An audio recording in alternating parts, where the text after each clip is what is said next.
If you truly want to prosper, it's not the market that needs to change. It's not the government. It's not the economy. It's what happens inside your head. And that's where the real problem starts. Because most people think they already have a strong mindset. They think positive. They believe they're doing fine mentally, but their bank balance tells a completely different story. Let me ask you something. Have you ever woken up fired up, full of plans, declaring that this month would be different, and 2 weeks later you were right back in the same place? Have you promised yourself you'd change, you'd save, you'd invest, you'd finally get serious, and then the month ends and you can't even remember where the money went? Have you felt like there's an invisible force pulling you down every time you try to rise? Yeah, I know exactly what that feels like. And I know you're not weak. I know you're trying. I know you work hard, you push, you do the best you can with what you have. The problem isn't your willpower. The problem is that nobody taught you how the mind really works when money is involved. Napoleon Hill spent decades studying the habits and thinking patterns of some of the most successful people of his time, builders of entire empires. And what he discovered wasn't luck, talent, or inheritance. It was something he called a positive mental attitude. A mental posture so powerful it shaped decisions, behavior, and outcomes. But don't get it twisted. This isn't that say pretty words in the mirror and pretend everything is fine kind of positivity.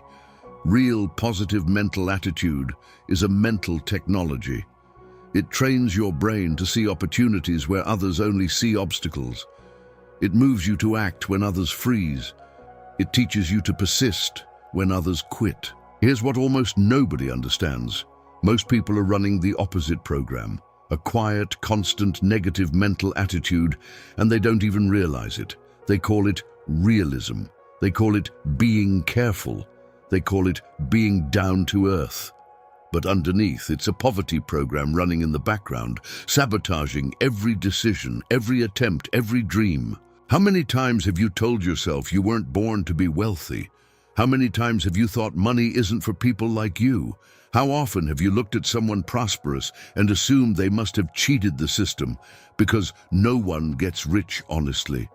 Those sentences sound harmless, but they're commands, and your brain obeys.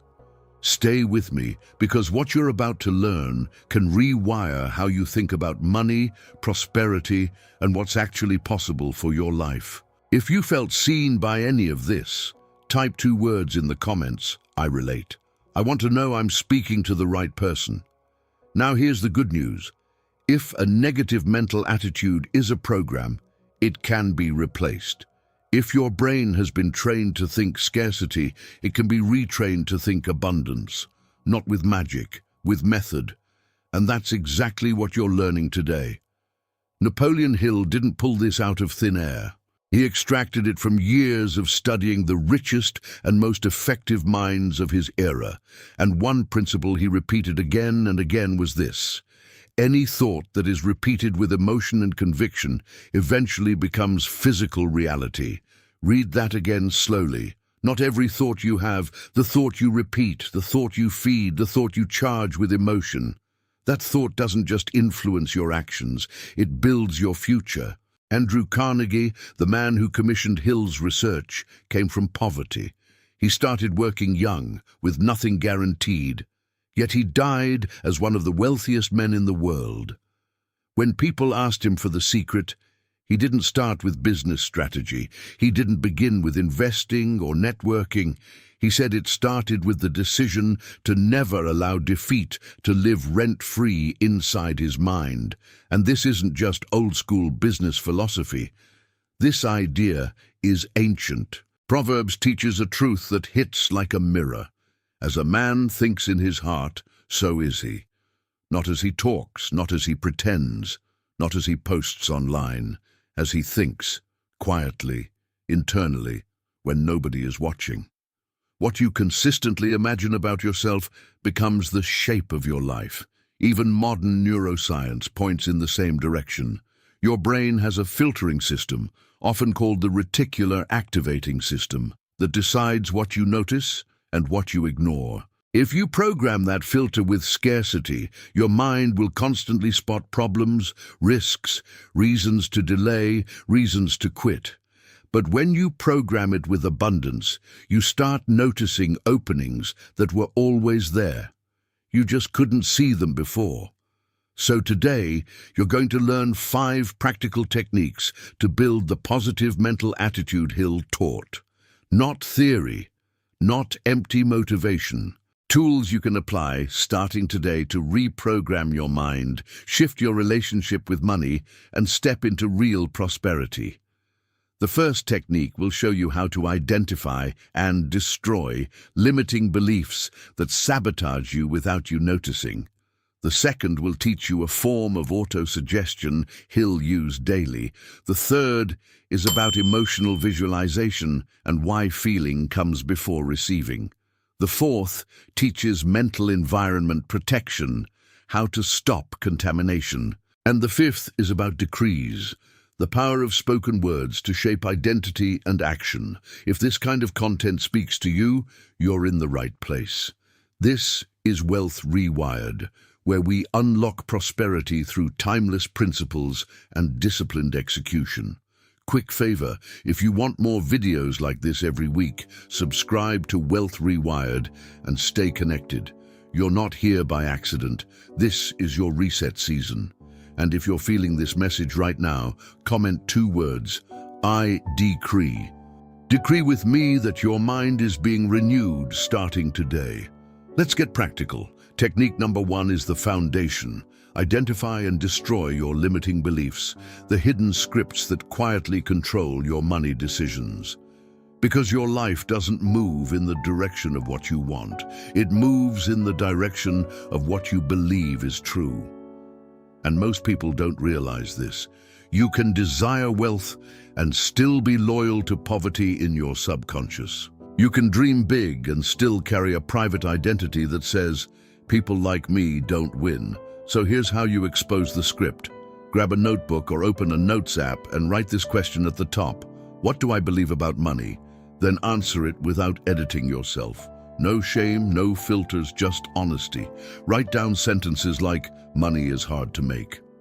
I always end up broke. Rich people are greedy.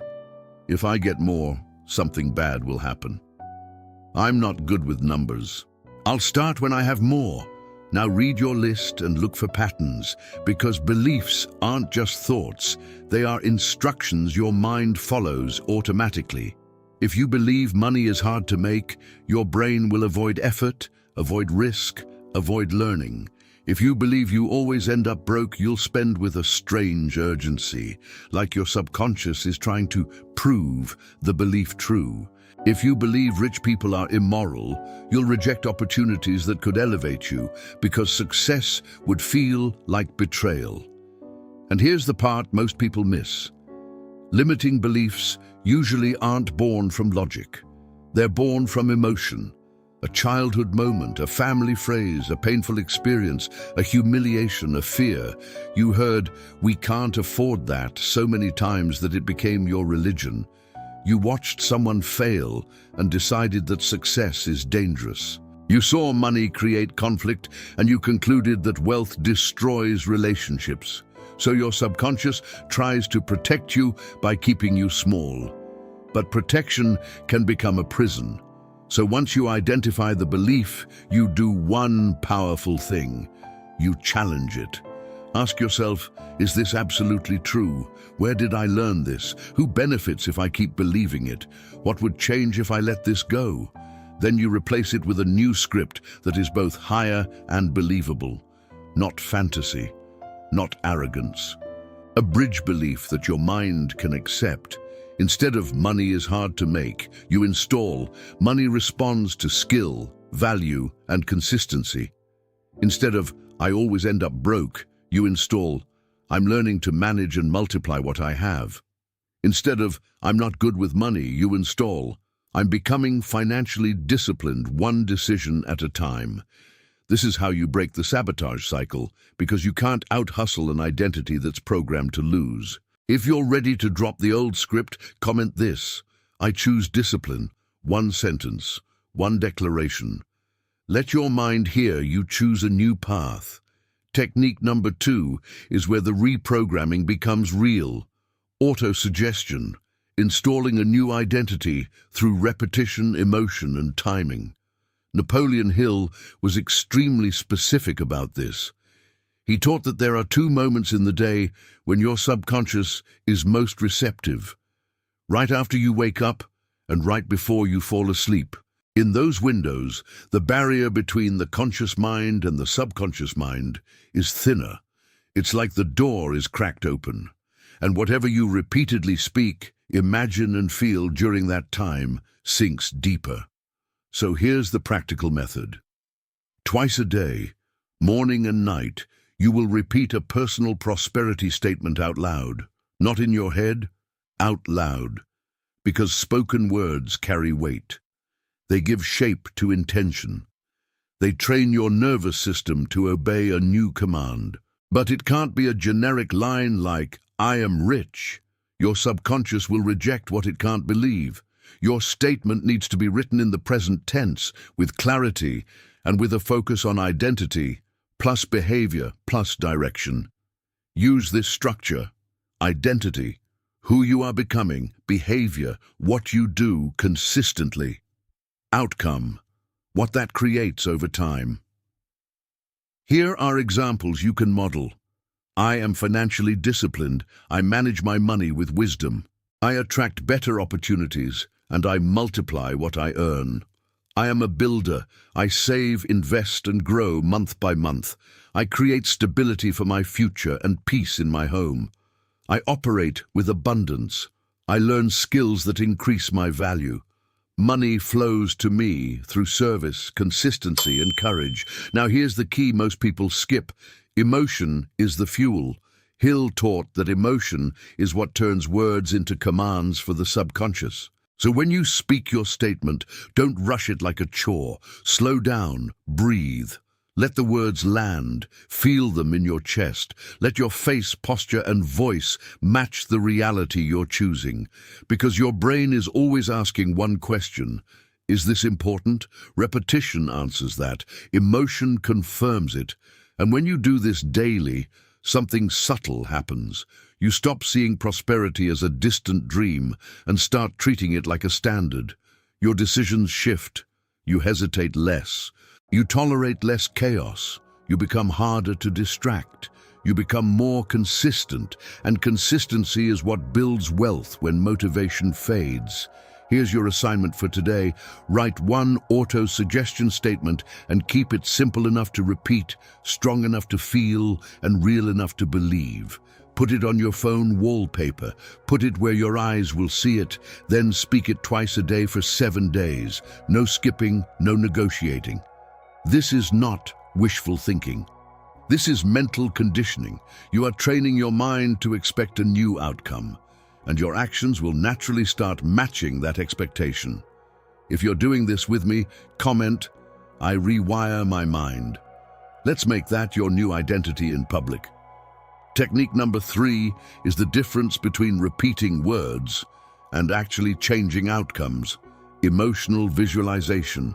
Most people here visualize and imagine a cute mental picture, like daydreaming for a few seconds and hoping the universe does the rest. That's not what we're talking about.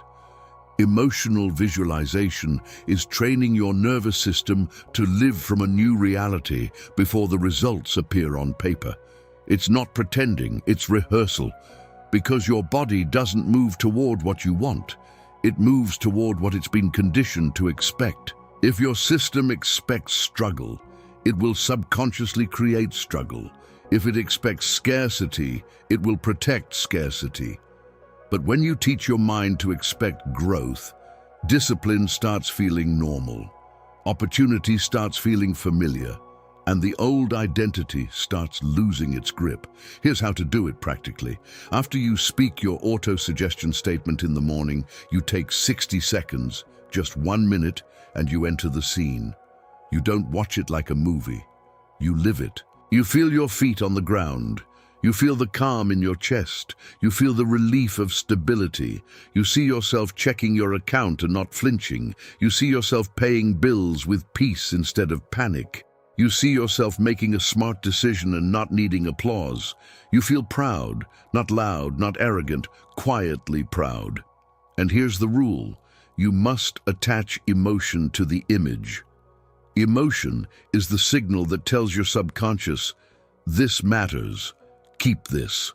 Indeed, without emotion, it's just imagination. With emotion, it becomes programming.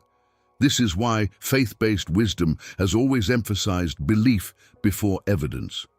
Mark 11:24 captures the order clearly.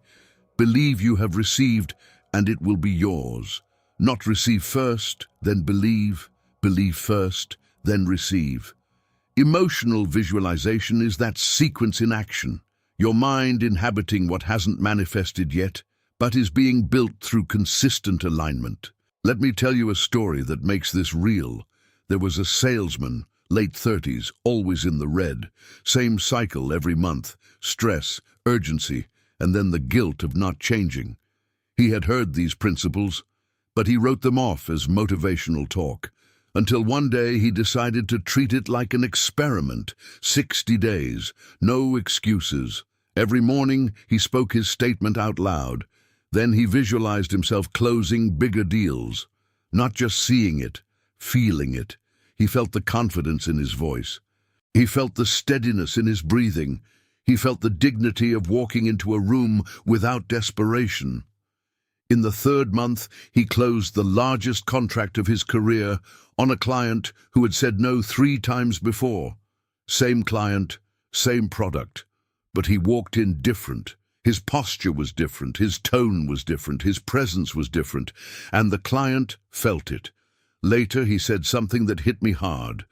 The biggest change wasn't in my bank account, it was inside me. I stopped seeing myself as someone fighting poverty and started seeing myself as someone building wealth. That's the sequence. A prosperous mind creates prosperous attitudes.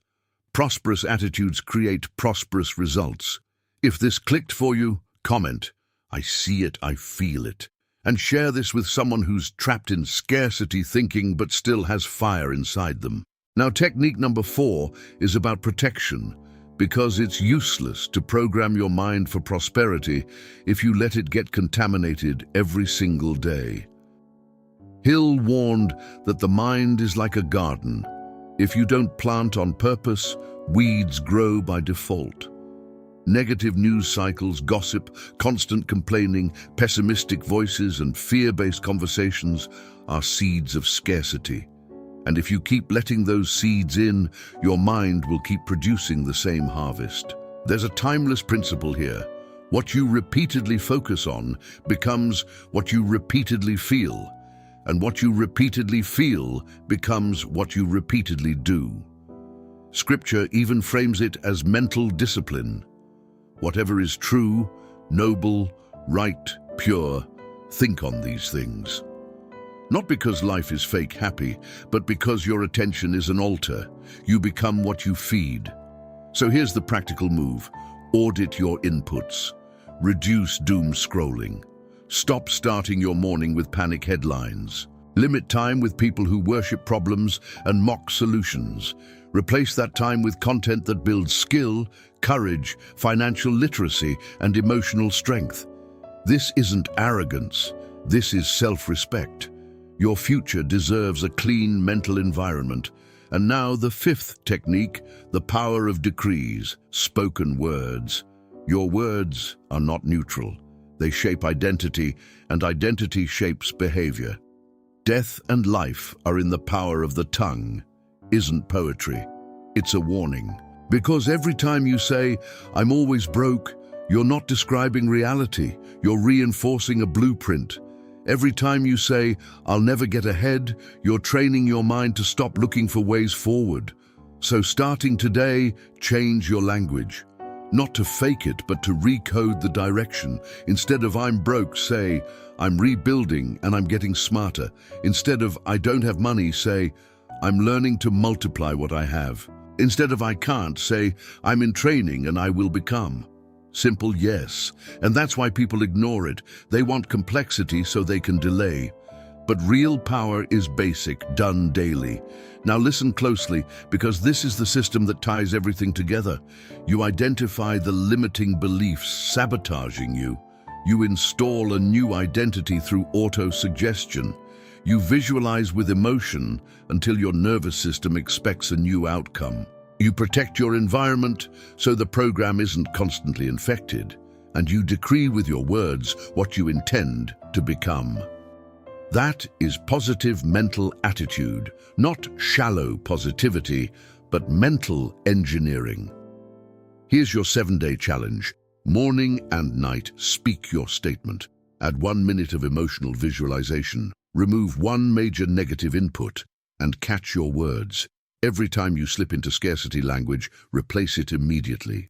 7 days. Not to get rich, but to prove to yourself you are not trapped, you are trainable. If you're ready to step into this, comment, "I receive." And tell me, which technique are you starting today? Beliefs, autosuggestion, visualization, environment, or decrees? And if you want more videos that rewire your mindset and your money, subscribe to Wealth Rewired right now. This is your season to build quietly, move with discipline, and rise with clarity. I'll see you in the next one.